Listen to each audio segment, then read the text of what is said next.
How much of a benefit to you, though, do you feel like it is that you can take the music directly to the fans?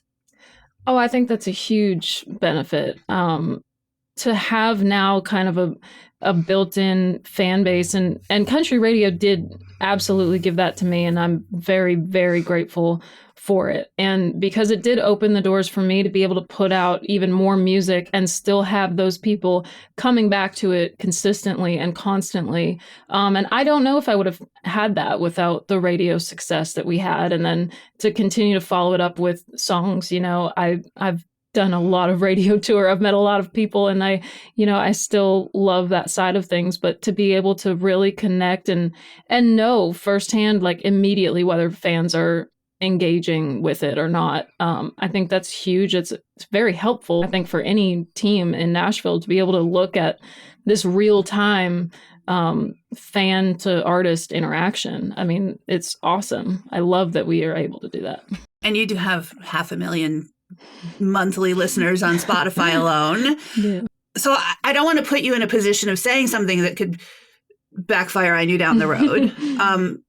But is radio airplay still a goal? Is it necessary? It's still a goal for me. Yes, I believe it's still necessary. I think on the big scale of things, I think, seeing how much it quickly moves the career. I think there's a time and place for it. I don't think you need to be pushing for it all the time. I think you also can wait for certain songs to raise their hand as a radio single. You're able to kind of pull some data before you just go, here's our song. And they're like, well, wait, we don't even like it. You know what I mean? Like, you're able to kind of mess around with that a little bit more and just see what radio wants, because, there's a reality to that as well, that radio is for the masses. So, you kind of have to cater to that a little bit when you're thinking about radio singles. Mm-hmm. And there is a new way that things are being done now for all artists across the board, whether it comes to radio airplay or even getting signed by a record label, which is that you have to build your own story first, where it used to be that radio and record labels would help build that story for you.